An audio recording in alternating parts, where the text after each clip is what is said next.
Summary: Resilient, How to Grow an Unshakable Core of Calm, Strength, and Happiness, Rick Hanson. Book link. Click here. Here is a summary of the praise for the book Resilient by Rick Hanson. The book offers practical skills and insights for developing resilience, stability, and well-being in challenging times. It guides living with integrity and is supported by scientific research. The book teaches accessible methods for overcoming negativity bias and maintaining joy. It offers simple practices and wisdom for navigating difficulties. The book covers neuroscience, psychology, and ancient wisdom. It provides tools for cultivating balance, happiness, and health. The advice is practical, wise, and helpful. The book helps readers stay focused, courageous, and wise in the face of hardship. It shows how to develop inner strengths and live well. The book is essential for developing resilience and thriving during stress, anxiety, and difficulty. It is thoughtful, profound, and practical. The book provides immense wisdom and practical guidance for cultivating a mind that induces happiness and flourishing. The writing is clear, inviting, and friendly. The book weaves together theory, experience, and simple exercises for self-exploration and liberation. The advice comes from a place of deep understanding and compassion. The book offers a comprehensive, enlightening, and accessible exploration of mindfulness, neuroscience, and happiness. It provides engaging practices and clarity for navigating challenges. The book explores capacities for well-being and provides tools for transformation. The advice is grounded in neuroscience and aimed at enduring happiness. The book teaches how to cultivate peace and happiness through nurturing helpful, enjoyable, and wholesome states of mind. The guidance is clear, accessible, and wise. Here's a summary of the introduction. Introduction and other front matter. The author, Rick Hanson, is a psychologist interested in neuroscience, mindfulness, and personal growth. This book presents strategies for building mental and emotional resilience by developing inner strengths and well-being. It focuses on using your mind to influence your brain and your experiences. There are 12 vital inner strengths organized around meeting 3 core human needs: safety, satisfaction, connection, in 4 main ways: recognizing truth, resourcing self, regulating self, relating to others. The strengths build on each other. The strategies involve having helpful experiences and then converting those experiences into lasting changes in your brain through repetition and practice. Small efforts accumulate over time. The book provides explanations, practices, tools, examples, and suggestions. Readers can explore chapters in different sequences based on their needs and interests. Some foundational material on mindfulness and learning is in the early chapters. The book is meant as education, not as psychotherapy. It may bring up feelings, so readers should be gentle with themselves. The material is simplified and only represents some available information. It draws on science, psychology, and contemplative practices like Buddhism. The book is based on the author's online program, Foundations of Well-Being, but is organized differently. In summary, this introduction establishes the book's purpose, scope, content, and suggested use. The key message is that you can build resilience and greater well-being by developing specific inner strengths through repeated practice. The author recalls feeling compassion for himself as a 6-year-old child looking at his house from outside and sensing the anger within. He realized it was up to him to find greater happiness. Compassion for yourself is vital to well-being. We should treat ourselves with the same respect and care we show others. Imagine treating yourself like a friend, with encouragement, warmth, and help. It's good to be on your side. There are reasons it's essential to be compassionate toward yourself. The golden rule: do unto yourself as you do unto others. You have the most influence over yourself, so you must treat yourself well. Being good to yourself benefits others by becoming more patient, cooperative, and caring. To strengthen self-compassion, focus on the experience of caring for yourself. Stay with positive feelings to build this inner resource. Notice when you feel compassion for yourself daily and soak in the background. Bring compassion to your suffering like you would for others. Recognize your pain, feel moved by it, and offer yourself support. This is not self-pity but where you start when things are hard. Compassion for yourself makes you stronger and better able to cope. The key message is that compassion for yourself is fundamental and a source of inner strength. Build this vital resource by recognizing your suffering and trying to comfort yourself. Self-compassion helps people become more resilient and better able to overcome difficulties. It reduces self-criticism and builds self-worth, assisting people to become more ambitious and successful.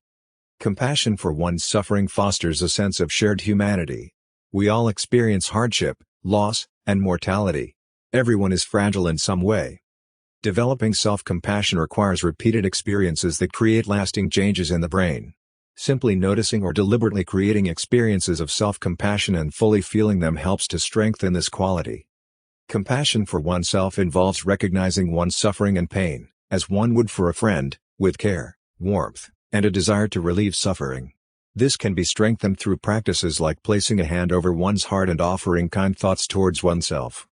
Accepting oneself, with all of one's thoughts, feelings, experiences, and aspects, is essential to self-care. Not accepting parts of oneself is like closing off rooms in a house. Acceptance provides more clarity and the ability to address difficulties. Approval can be practiced by exploring and accepting different sensations, thoughts, feelings, and aspects of oneself. Enjoyable experiences strengthen well-being in many ways. They lower stress, boost the immune system, increase motivation and alertness, and help consolidate psychological resources. Looking for opportunities to experience enjoyment and focusing on enjoyable situations can help cultivate inner strengths and deal with challenges. In summary, self-compassion, acceptance, and enjoyment are keys to resilience, well-being, motivation, and success. Practicing them helps to overcome difficulties, find meaning even in hard times, and stay strong in the face of life's fragility. Being mindful means paying attention to the present moment in an accepting, non-judgmental way. It leads to many mental and physical health benefits. Mindfulness is a skill that can be strengthened by becoming ice. The key is to become aware when you return it and gently bring it back to the present. Reduce distractions and do one thing at a time with your full attention. Weave mindfulness into your daily life by tuning into your breath during activities, pausing before meals, or doing an engaging hobby. Meditate regularly, even if just for a minute. Find a simple meditation you will stick with, such as focusing on your breath. Start with a short time and build up. Know what mindfulness feels like so you can notice when you're not being mindful. You can set a reminder to pause and check in with the present moment. Accept that your mind will wander, that's normal. Gently bring your focus back to the breath or present experience. Don't judge yourself for becoming distracted. With practice, your attention span will improve. Mindfulness is a state of mind that can be cultivated through enjoying the present moment. It helps turn happiness into an enduring strength. Look for small opportunities each day to be mindful and find enjoyment. Little moments of mindfulness and joy add up over time to make a big difference. Continually grow compassion and wisdom within yourself, which also benefits others. Respond to challenges with an underlying sense of peace rather than reacting from fear or hurt. Mindfulness helps you gain perspective, so difficult disturbs your tranquility. Be aware of and accept your experiences as they arise without judgment. Pay attention to your breath, body sensations, emotions, thoughts, and desires. Explore deeper into the root causes of your experiences. This is known as letting be. When you're harmful is harmful to sex experiences. Do things like relaxing your body, releasing emotions through crying or talking to others, and challenging negative thoughts patterns, and avoid triggers. This is letting go. Increase positive and beneficial experiences.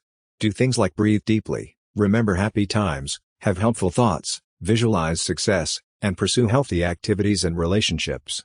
This is letting in. These three approaches, letting be, letting go, and letting in, provide a roadmap for moving through upsets and cultivating well-being. Start by accepting your experience, then work to release negative and enable positive aspects. Mindfulness is critical for all three. Our basic safety, satisfaction, and connection needs are grounded in evolution and shared by all humanity. However, our growing up experiences shape how we view and pursue our needs. Difficult experiences can lead to beliefs that our needs and desires don't matter or are shameful, causing us to suppress them. Mindfulness helps us understand how our past has affected our relationship with our needs today and make positive changes. Some key points: we all have fundamental needs for safety, avoiding harm, satisfaction, approaching rewards, and connection, attaching to others. These are rooted in evolution and shared across humanity. Our early experiences shape our views on needs and wants. Growing up, if our needs were ignored or criticized, we may feel ashamed or like our needs don't matter as adults. Mindfulness helps us become aware of these learned views. Our needs themselves are normal and healthy. Even when our strategies for meeting them may be problematic, the underlying conditions are valid and should not be condemned. We can accept our conditions while choosing healthier ways to fulfill them. We can use mindfulness to understand how our past experiences with needing and wanting to affect us today. Then we can make choices to meet our needs more constructively, such as being more open about our needs or directly and kindly seeking to satisfy them. To meet our needs well, we must embrace them rather than feel ashamed. Needing is a natural part of being human, and denying our needs only causes suffering. With acceptance and understanding, we can get better at having our needs met. In summary, use mindfulness to gain insight into your learned views around needing and wanting, accept your fundamental human needs, and make choices that lead to having them met in healthy ways. Our needs are nothing to be ashamed of, they are the foundation of our well-being. You can build a more beneficial relationship with your needs with self-understanding and self-acceptance. Our needs for safety, satisfaction, and connection are fundamental to human well-being. Meeting these needs leads to physical and mental health, while denying them leads to distress and dysfunction. There are two main modes of functioning, responsive and reactive. The responsive mode is characterized by a sense of needs being met, leading to a calmer mind and body. The reactive mode is indicated by unmet needs, leading to anxiety, frustration, and stress. The responsive manner builds resilience, while the reactive way wears us down over time. We have evolved a negativity bias, which causes our brains to focus on threats and bad experiences. This bias made sense evolutionarily but now causes unnecessary stress and rumination. Our tendency to mentally rehash worries and criticisms keeps activating the stress response. Although facing challenges can lead to growth, we need responsive resources like a sense of safety or purpose to benefit from adversities. Most of the time, unpleasant experiences just lead to distress without benefit. Responsive experiences, not reactive ones, are what truly build resilience. A healthy approach is accepting our needs, addressing threats when necessary but not obsessing over them, and cultivating positive experiences more. We can find refuge in moments of peace or connection even when facing difficulties. Gradually, we can expand these moments to ease anxiety and care for ourselves.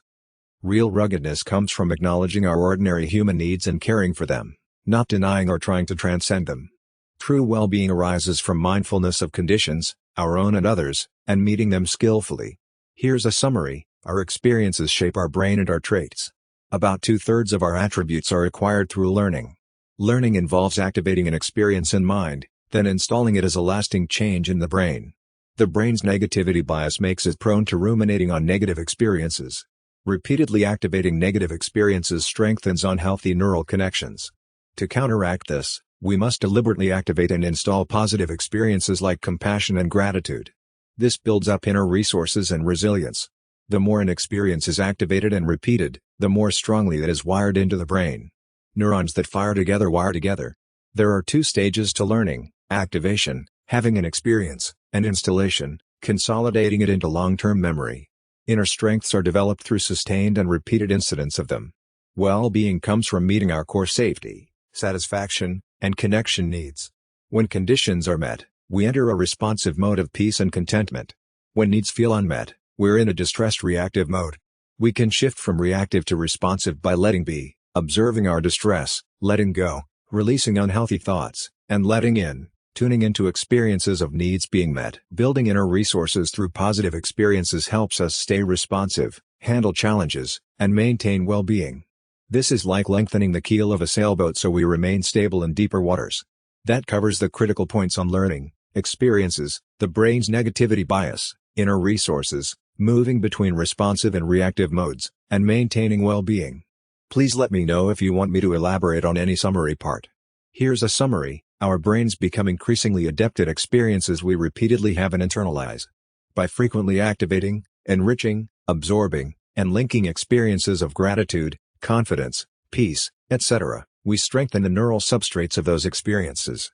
We can guide our brain's learning through 4 steps: have a beneficial experience, activate it, enrich the experience by staying with it and feeling it fully, install it, absorb the experience by receiving it into yourself, link the experience to replace painful or harmful psychological material. Optional: we need to encourage beneficial experiences, which we can do in 2 ways: notice and focus on beneficial experiences we're already having, like the pleasure of a meal or sunset. These minor experiences are easy to overlook but help build our inner resources over time. Deliberately create beneficial experiences through exercise, acts of kindness, meditation, etc. We can find good facts in the present moment, recent events, and our talents or skills, in turn recognizing these facts into embodied experiences. With practice, we can evoke positive experiences at will. Each day offers many opportunities to have beneficial thoughts, feelings, perceptions, and desires. Recognizing this is itself a helpful experience. By picking up the jewels of minor positive experiences sprinkled throughout our day and internalizing them, we can build the mental and emotional strength to cope with life's difficulties. This is the essence of self-reliance. The critical challenge or difficulty you identified appears to center around connection, specifically, a lack of empathy and nurturing relationships early in life that left you with a sense of inner hollowness or ache. This unmet need for closeness and caring persisted into your college years until you began to notice and take in social interactions and friendly exchanges with others. These experiences helped gradually fill the emptiness and address your need for connection. So the implication is that connection is your vitamin C, the key inner resource you were missing and needed to strengthen. By identifying needs that are lacking or challenged, whether due to life events, temperament, or habits of avoiding certain needs, we can determine our most important nutrients or strengths to build. Once known, we can seek out daily opportunities to experience and cultivate these key resources. In summary, you highlighted a past difficulty stemming from an unmet need for empathy and caring relationships. You then described discovering that friendly social interactions helped meet this need for connection and fill an ache inside. This points to connection as a critical strength you need to develop. More broadly, identifying lacks or weaknesses in meeting our needs for safety, satisfaction, and harmony can reveal our most important areas for growth. To deal with mistreatment from others, focus on developing inner strengths and resources that can help you respond healthily. Some essential resources include safety, feeling protected, calm, and relaxed. Satisfaction, feeling content, motivated, and enthusiastic. Connection, feeling compassionate, empathetic, and self-confident. Identify resources that could help with your specific situation. The questions to ask yourself include, what inner strength would help me stay calm? What experience do I wish I had helped me in the past? What do I long for deep down? Use the HEAL method to develop these inner resources. Have experiences with the resource by noticing it in small ways or deliberately creating opportunities to experience it. Enrich the experience by focusing on it, exploring it, and finding its relevance. Absorb it by intending for it to become part of you and finding enjoyment in it. Link the positive experience with any negative material to soothe and replace it. The positive should stay prominent. Please focus on the experiences themselves, not the external conditions. Conditions are a means to an end, but you can internalize experiences independently of conditions. Even without ideal conditions, find ways to experience what matters to you. Use positive experiences to link to and improve negative experiences, memories, and patterns. When you hold positive and negative material in awareness, the positive will spread to the negative. The negative then goes through a process to incorporate the positive influence. To link effectively, keep the positive prominent, hold both positive and negative awareness together, and avoid being hijacked by harmful material. With practice, linking can become a habit. Linking positive to negative is a powerful way to use the brain's ability to learn through association. You can retrain your implicit memories, expectations, and sense of self. Here's a summary of the key points. Grit refers to toughness, resilience, and the ability to endure difficulty or hardship. It is a critical inner strength for overcoming challenges and setbacks. The author learned the importance of grit through a scary experience camping in winter conditions. His friend expended too much energy and became hypothermic, risking his safety. They recovered by quickly setting up shelter, staying warm, rehydrating, and refueling. Grit is essential for health, growth, and success. Without it, we are vulnerable when facing difficulties or setbacks. Grit allows us to persist in the face of failure or adversity. Grit involves physical, emotional, and mental toughness. It depends on adequate rest, nutrition, exercise, and energy management. It also requires regulating your emotions and maintaining an optimistic mindset. We can build grit through a gradual exposure to discomfort and difficulty in a managed way. This allows us to expand our capacity so we can face bigger challenges. Successive experiences of meeting difficulties and enduring build grit over time. Other keys to building grit include maintaining optimism, focusing on growth and progress, connecting to your purpose or meaning, taking care of yourself, learning from your failures and mistakes, and practicing resilience strategies like positive reframing. The excellent news is that grit can be learned and developed through practice and experience. We are not fixed in our level of grittiness. With consistent effort, we can all become grittier and better able to face difficulties. The key points focus on grit, why it is essential, how the author gained insight through experience, how spirit can be built and developed, and that grit is a learnable strength. The summary touches on these elements to provide an overview of the concept and how we can expand our determination. To increase your grit and determination, Develop a sense of agency, the feeling that you can influence outcomes. This is the opposite of learned helplessness. Look for opportunities to make choices and push things forward, even in small ways. Focus on the feeling of being in control. When options seem limited, find small ways to exert agency. Make choices in your mind about your perspective and reactions. Focus on choosing your attitude. Tend to the causes you can influence rather than obsessing over outcomes you can't control directly. Do what you can to encourage the processes that lead to good results, but also accept what you can't determine. Find peace in this. Cultivate determination, resolve, and fortitude to cope with difficulties. This includes: resolve, have a clear goal or destination and work steadily toward it, adapting as needed. Connect resolve to passion and joy, not just duty. Patience, accept that challenges take time. Don't get frustrated easily. Stay calm and steady.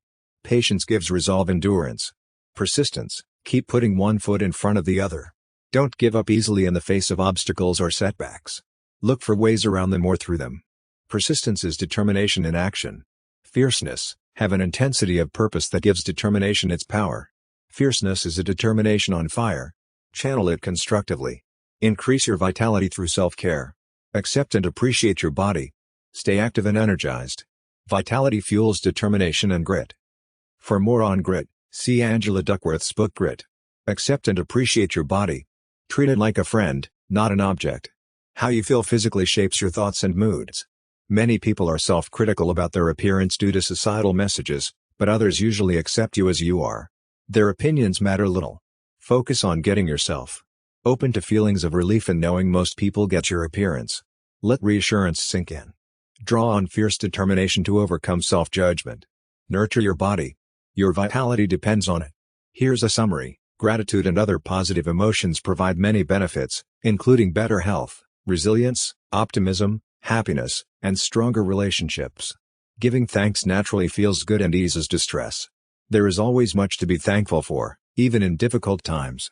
Expressing gratitude through thought or speech brings benefits like less anxiety and depression, better sleep, and greater resilience. To increase gratitude, notice small pleasures and say thank you for them. This could be enjoying coffee, listening to music, spending time with loved ones, etc. Communicating thank you helps make the feeling stick. Keep a gratitude journal. Writing down things you're grateful for, even briefly, helps create an ongoing habit and mindset of gratitude. Share gratitude with others. Tell a friend or loved one something you appreciate about them. Hearing others express gratitude toward you also feels good and spreads positive feelings. Practice gratitude meditations. Spending a few minutes reflecting on things you're grateful for and feeling that gratitude in your body is a simple way to strengthen this quality of mind. Look for the little things. Appreciate the ordinary and subtle pleasures, not just major life events. Finding gratitude in simple moments cultivates an attitude of abundance. Help others. Giving to others gets your mind off worries and helps you appreciate what you have. It also makes you feel good about yourself and connected to others.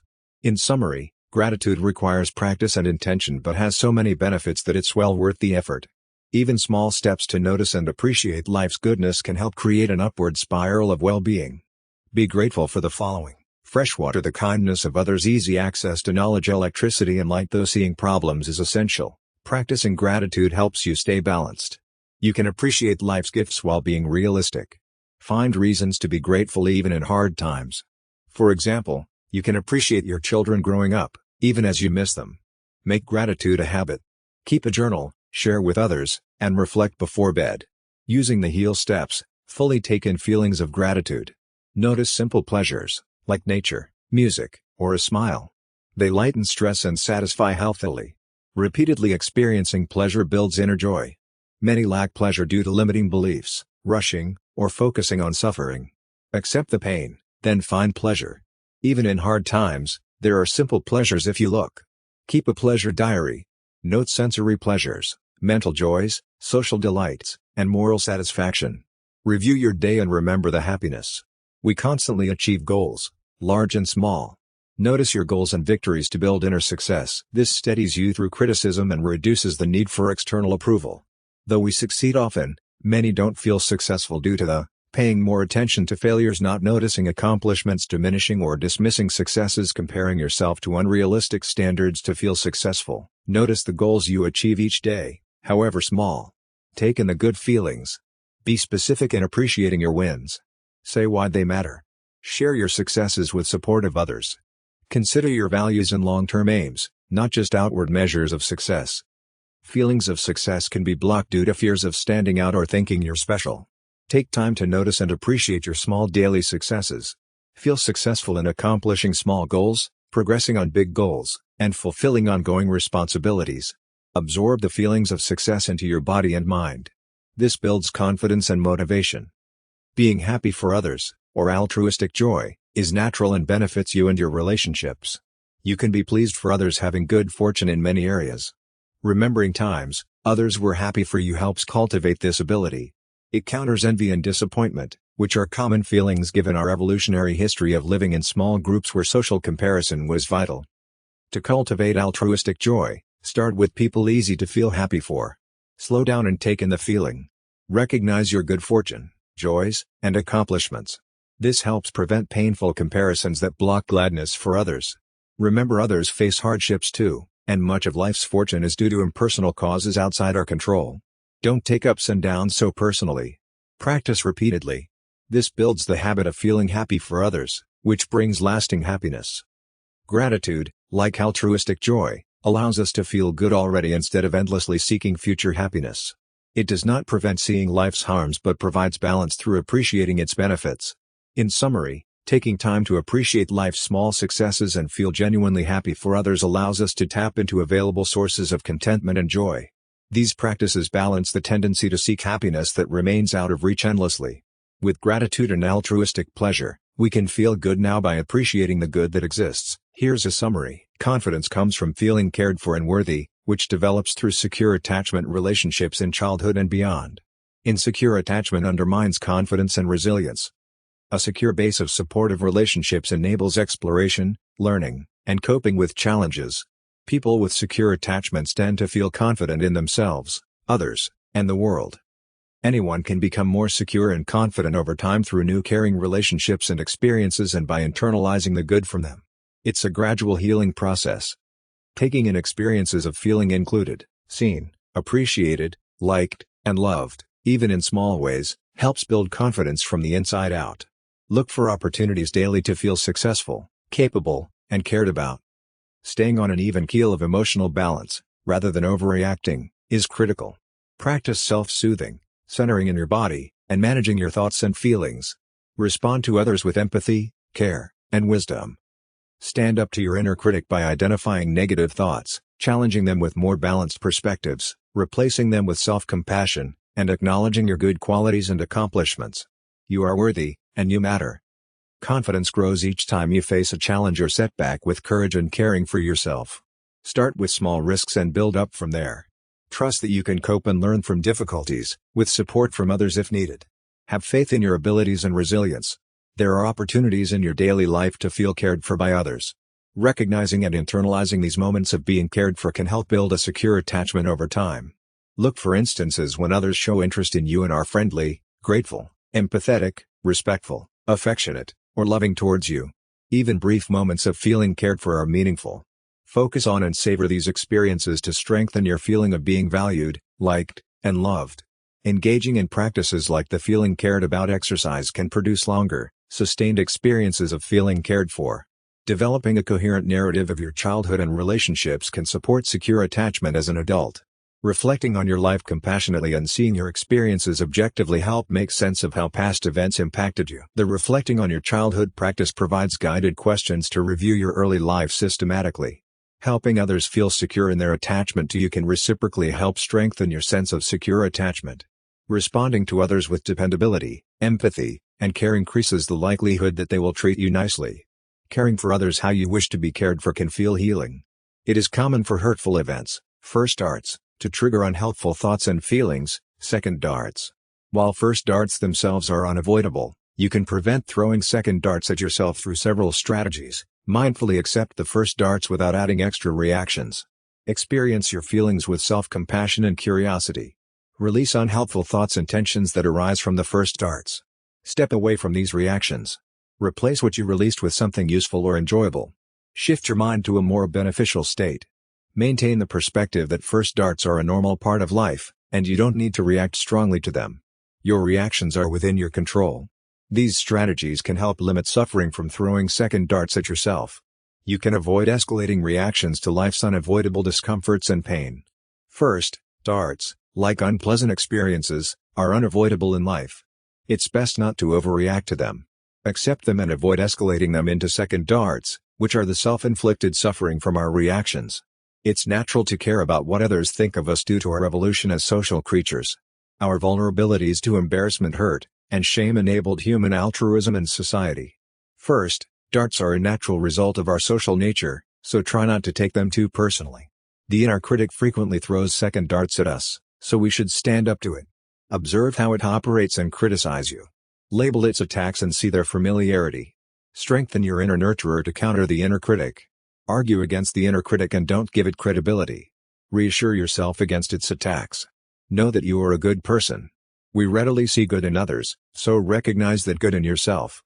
Your mistakes and imperfections do not define you. You have good qualities, talents, values, and intentions.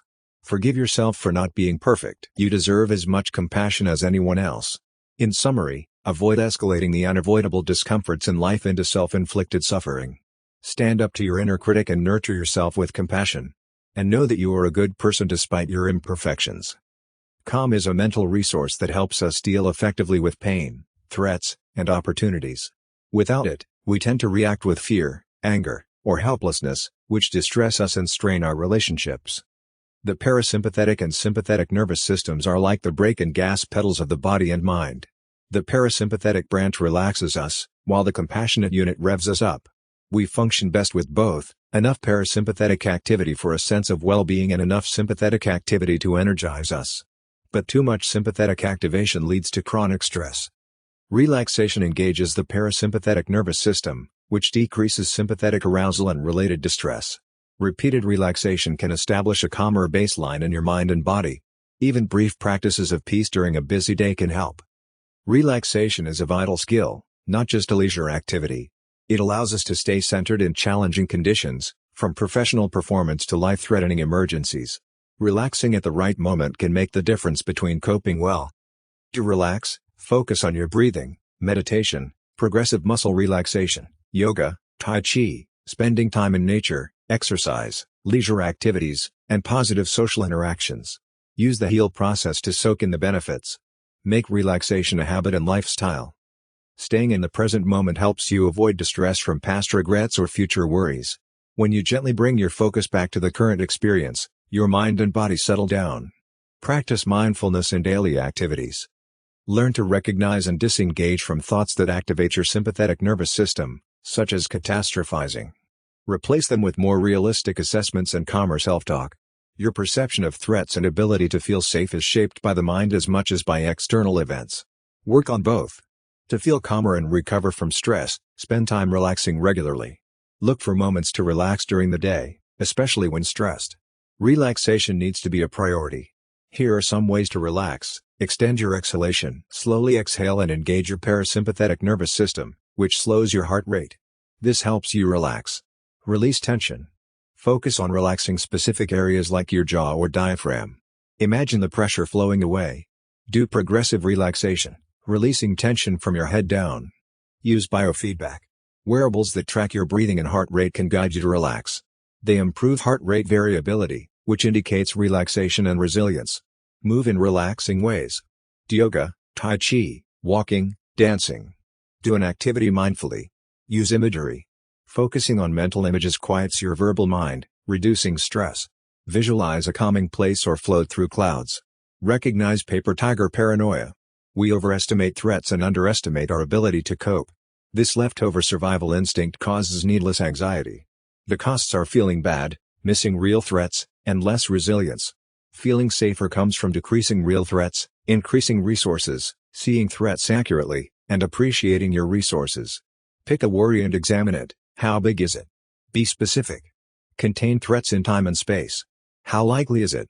If it's a possibility, not reality, assess the odds of it happening. They're often lower than we think. How bad would it be?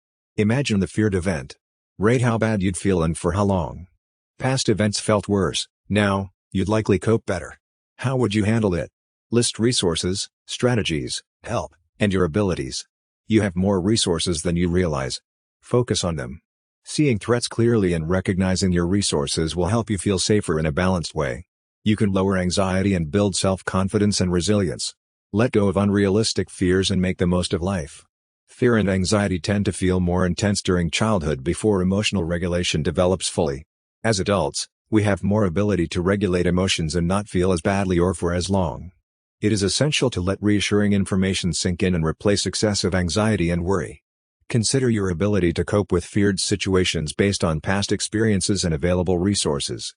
Tap into inner strengths, skills, talents, mindfulness, compassion, and your physical health and vitality.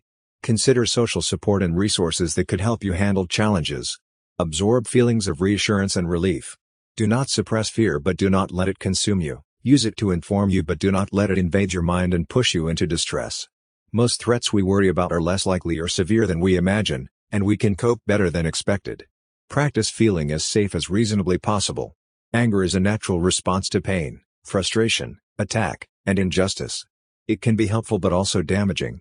Practice mindfulness of anger, be aware of its presence and explore its sensations, feelings, thoughts, and desires. Anger often arises from unmet needs and vulnerabilities. Address underlying issues. Be aware of the rewards and seductions of anger, like feeling stimulated, righteous, organized, or hiding hurt. Offense can keep others at a distance in relationships or compensate for feeling inadequate. But anger also damages health and relationships. Cooling anger means managing and expressing it constructively while addressing its root causes. You can be strong and determined without being overwhelmed by anger. Receive its gifts but beware of its wrapping. Anger typically happens in two stages, priming and triggers. Little annoyances and frustrations build up over time, priming, then some tiny thing sets off an angry reaction that is out of proportion, motivation. Recognize this process to avoid overreacting. Anger hurts you and your relationships. Reflect on the costs of anger to motivate yourself to manage it better. Reduce the priming. Notice the build-up to anger and intervene. Put triggers in perspective. See how small they are. This helps you react proportionately. Avoid righteousness and fault-finding. Separate the actual issue from feelings of superiority or a tendency to focus on others' mistakes overly. This fuels anger and undermines credibility. Slow down your reactions. Give yourself time before reacting to allow the prefrontal cortex to engage rather than just the amygdala. This leads to less hijacking and runaway anger. Disengage if needed. Try not speaking or acting from anger. Feel the rage but don't express it. This helps you understand the underlying hurt or worry and communicate more constructively. You can share how you feel without anger. Use I statements, like I feel upset when you don't call if you're going to be late. Focus on your experience rather than accusations. This approach can help others listen without becoming defensive. Compromise when possible. Meet in the middle rather than demanding to get your way. This pragmatic approach often leads to the best outcomes. Address anger-inducing situations and patterns. Plan to constructively deal with chronic issues fueling your anger over the long run. This could involve self-care, setting boundaries, improving communication, or professional counseling. Here's a summary of the key points. Liking and wanting are two distinct experiences in the brain. Liking refers to enjoying or taking pleasure in something. Wanting refers to craving, drivenness, or insistence. It's helpful to be aware of the shift from liking to wanting. Wanting often arises from an underlying sense of lack or dissatisfaction. The mind habitually oversells the rewards of getting what you want, so the experience often does not meet expectations. Even good experiences end, leaving you wanting more. This can cultivate a chronic sense of restlessness or dissatisfaction. It is possible to experience liking without slipping into wanting. This allows you to enjoy opportunities and pleasures with less stress and clinging. Methods for cultivating liking without wanting include: be mindful of the hedonic tone, pleasant/unpleasant/neutral, of your experiences and imagined experiences. This creates a space between liking something and wanting it. Explore simply liking. Notice the experience of ease, openness, and flexibility of mind. Enjoy without adding the stress of wanting. Savor experiences by engaging your senses and being fully present. This deepens liking and satisfaction. Reflect on how impermanent experiences are. This helps prevent wanting them to last forever. Enjoy them while they are here. Practice contentment with what you have. Appreciate life rather than continually wanting more or different circumstances. Address restlessness or wanting through reflection or meditation. See them as natural mind states that do not require action. They will pass. Pursue meaningful goals and experiences, but do so from a place of liking rather than wanting. Move toward opportunities with passion and determination, but without craving or clinging. Find purpose and meaning, but accept each moment as it is. When anger, fear, or other difficult emotions arise, reflect on them to understand their root causes and impacts. Then make a deliberate effort to respond based on your values and priorities rather than reacting impulsively based on the intensity of the emotions. Address issues constructively without anger controlling your actions. That's a high-level summary of the key points related to regulating motivation and handling difficult emotions. Please let me know if you want me to clarify or expand on any summary part. Laughing with friends while letting go of any wanting or desire for that experience. Repeat this way of engaging with enjoyable experiences so that it becomes natural. Explore the experience of wanting. Notice when liking transitions to stressful wanting. Recognize persuasions from within that promote wanting. See wanting as an experience made up of temporary parts. Disengage from the pressure and compulsion of wanting. Come back to liking. Choose to engage with life based on liking rather than wanting. Step back from enjoying it and label it. Let go of wanting and recenter on enjoyment and purpose without desire. Feel already satisfied. Notice satisfaction experiences and feel the need has been met, at least for now. Build up a sense of contentment from these experiences.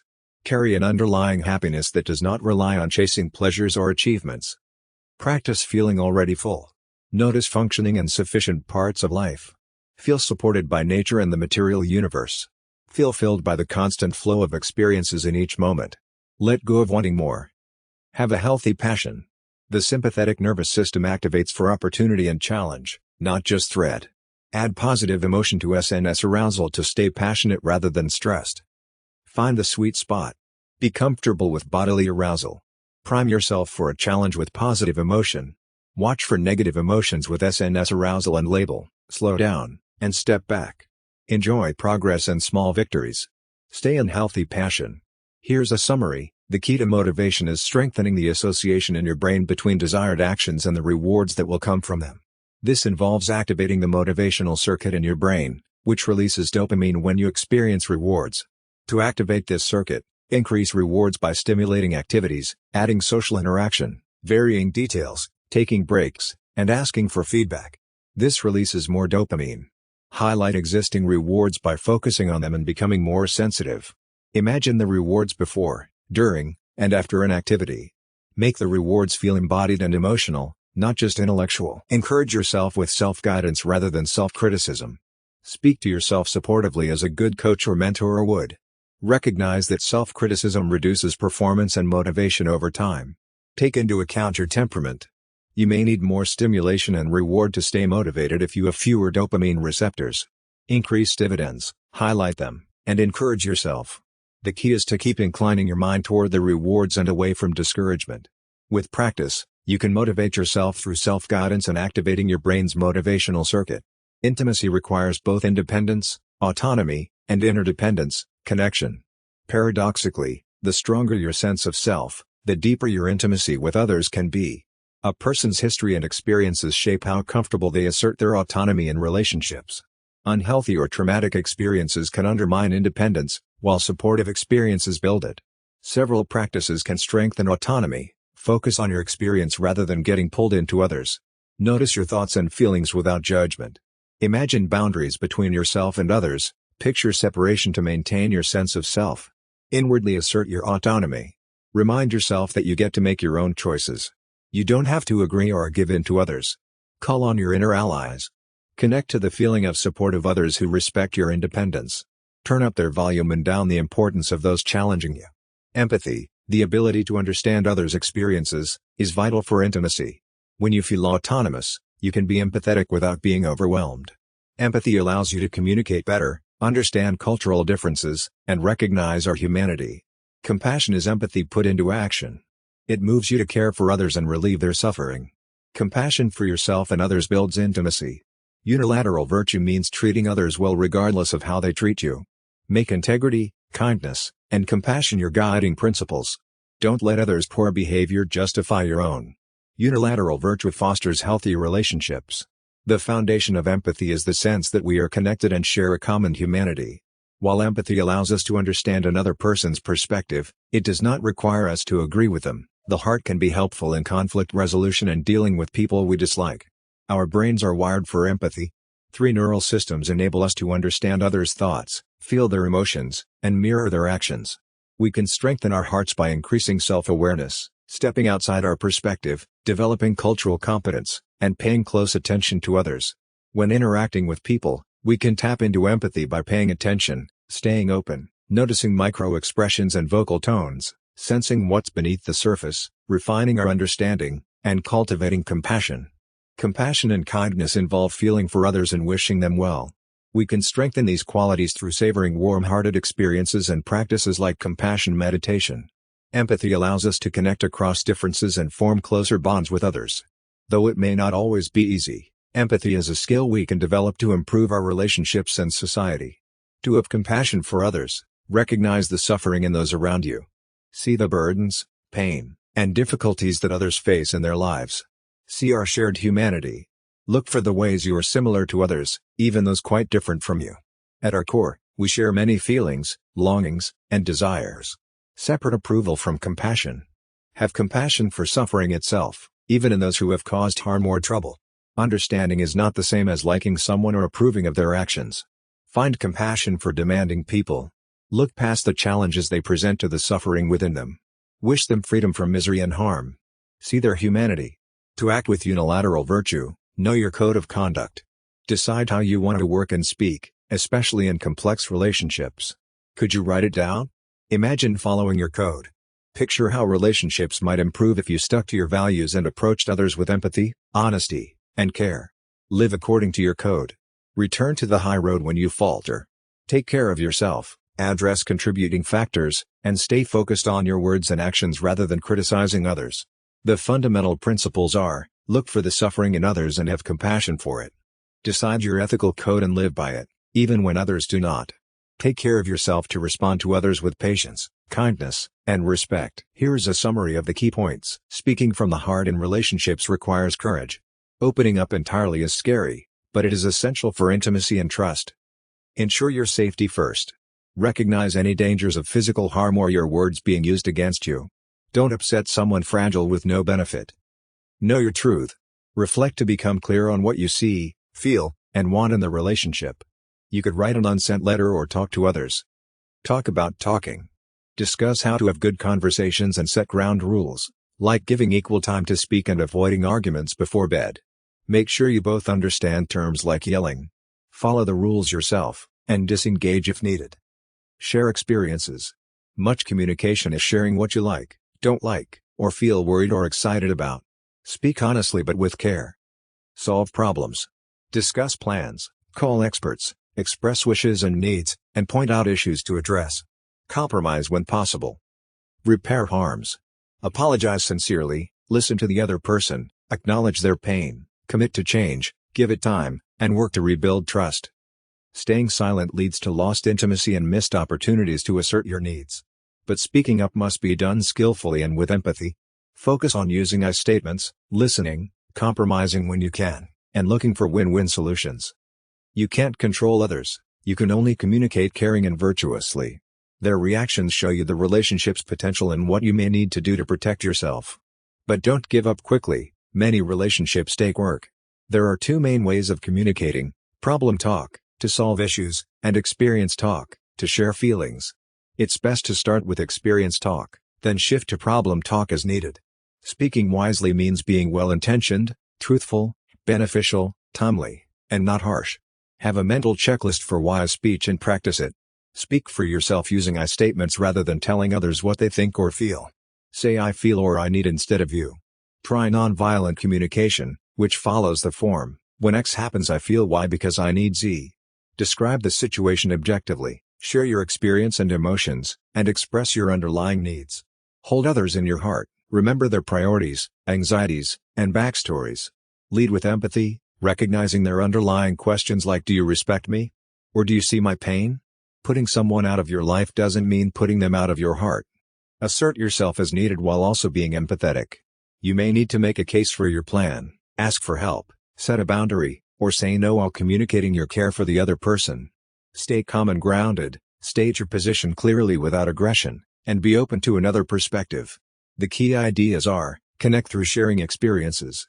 Be wise, empathetic, and assertive in your speech. Recognize the humanity in others even when setting limits or saying no. With practice, these communication skills can transform your interactions and relationships. Establish the facts of the situation to focus on the issue and find common ground. Observe the position to get an objective view of what's happening. Clarify each person's values and priorities to understand differences and find areas of agreement. Explain how you feel in terms of the other person's values. Make a case for your values. Create spheres of influence where people's values govern different areas. Compromise or stand firm as needed. Keep your eyes on the desired result rather than getting distracted by secondary issues. Stay focused on your critical point, and don't get drawn into inflammatory comments. Consolidate your gains by stopping when you've made progress before moving on to the next issue. Protect the accomplishments you've already made before pushing forward again. Focus on the future rather than arguing about the past. Discuss the history only as needed to explain the present situation. Ask what each person would like to see differently in the future. Make specific requests and proposals for changes in the future. Make requests, not demands. Requests acknowledge the other person's agency and responsibility. Demands imply you are giving orders and can damage the relationship. Express requests gently or firmly as appropriate. Make clear and specific agreements to avoid misunderstandings and ensure commitment. Pin down vague terms and get a concrete view of what fulfillment of the contract would look like. Write down the agreement if helpful. Here's a summary of the key points. Relationships require ongoing repair and correction to address issues and stay healthy. Failure to repair problems can be a warning sign. Check your understanding of the situation before reacting. Our perceptions are often incomplete or inaccurate, leading to misunderstandings. Get the full context and facts.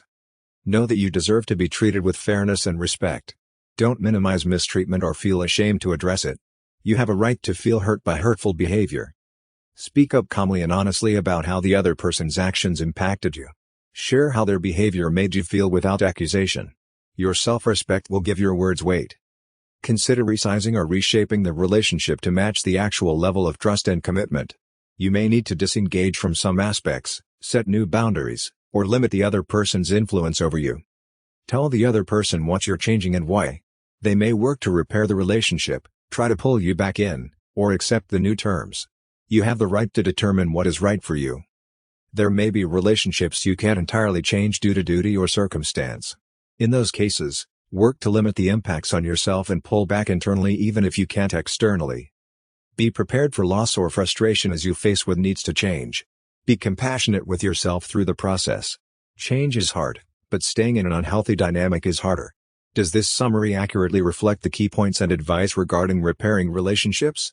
Please let me know if you have any questions or need any clarification. Here's a summary of the key points. Our dreams and aspirations originate in childhood. It's important to recognize and honor those early longings and ambitions.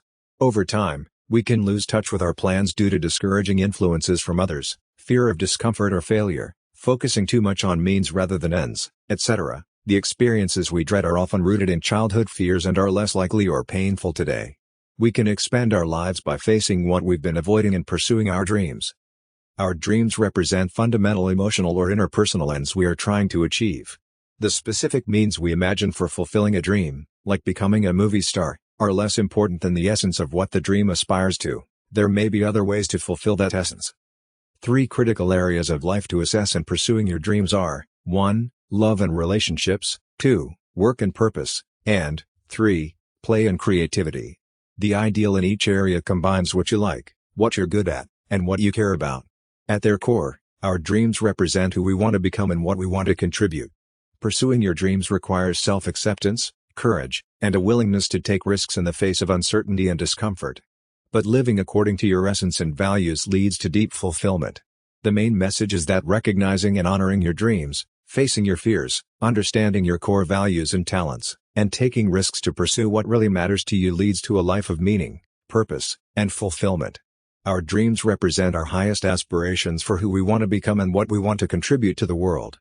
Focus on increasing what you value and shine it in different areas of your life, such as relationships, work, hobbies, etc. Take steps to honor your dreams and talents. Life is short and unpredictable. Appreciate daily and pursue what matters to you before time runs out. Ask yourself how you want to be in 5 to 10 years, and take action now. Have big aspirations but be generous to outcomes. Dream big but accept whatever happens. This is aspiring without attachment. Develop a growth mindset focused on learning and improving rather than results. This makes it easier to aim high and succeed. Failure is inevitable. Learn to accept the possibility of failure. Your life will continue, and failure often paves the way for later success. Don't take the loss too personally. Many factors outside your control shape outcomes. Let your aspirations carry you forward rather than pushing toward them. Surrender to your purpose and aspirations. This is more sustainable and energizing. Achieve a flow state. Overall, boldly pursue your dreams and purpose, but practice non-attachment, self-acceptance, and minimizing ego concerns. Success comes from within, not from particular outcomes. Here is a summary of the key points regarding generosity as a mental resource. Generosity strengthens you by giving you a sense of inner fullness and abundance.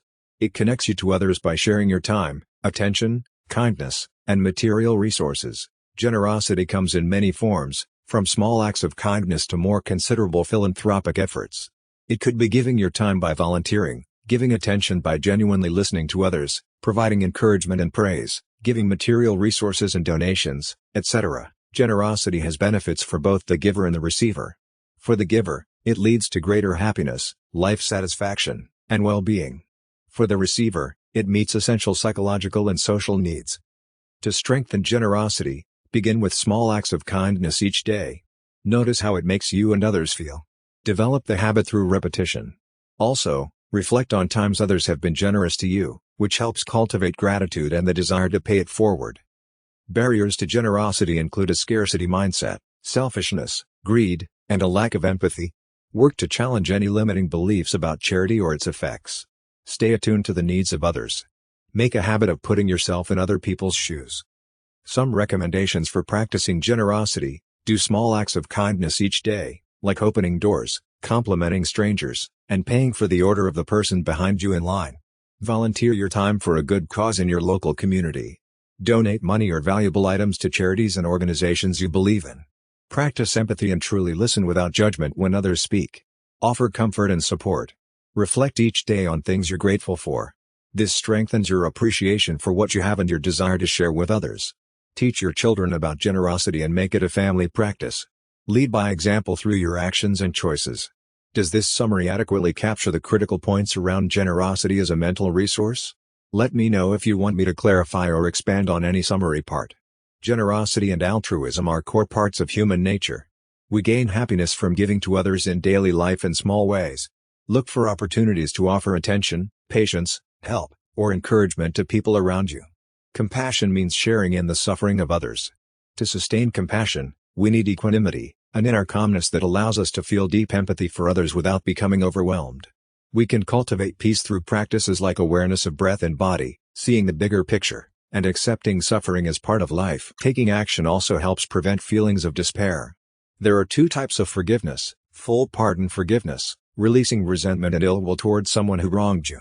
You wipe the slate clean while still believing their actions were wrong. You have goodwill toward them, understand why they did it, and are open to rebuilding the relationship. This is easier if they have apologized and made amends. Disentangled forgiveness, releasing negative feelings towards someone without excusing their actions or rebuilding trust. Accept what happened and make peace with it to move on, but keep appropriate boundaries. The other person's remorse or amends are less relevant. You forgive for your well-being. Forgiveness is a generous act that releases you from anger and hurt, though it may take time. Start with disentangled forgiveness. Complete pardon forgiveness may come in time or not at all. Forgive yourself for mistakes and imperfections with the same spirit of wisdom and compassion. There are two kinds of forgiveness: disentangled forgiveness and complete pardon. Disentangled forgiveness is a lower bar where you find closure and release but may still pursue justice. A full pardon is forgiving completely and reconciling the relationship.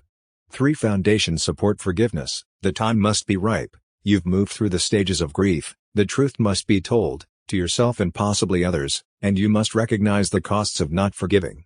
To achieve disentangled forgiveness, choose to forgive. Focus on the benefits and be aware of the rewards of staying angry. Consider the other perspective. Try to understand their actions and values even if you don't agree with them. Take responsibility for your reactions. Your mind shapes your experience. Recognize this but don't invalidate your experience. Know what you're going to do. Have a plan to protect yourself and feel less helpless. Let go of ill will. Release hostility and resentment through relaxation, visualization, writing unsent letters, and focusing on better feelings. Absorb the sense of forgiveness. To give a full pardon, see the whole person. Look beyond the one terrible act to the complex natural person. Have compassion for their life and circumstances. Recall your own failings. Remember times you've hurt others, made mistakes, or failed to do the right thing. See how you're not fundamentally different.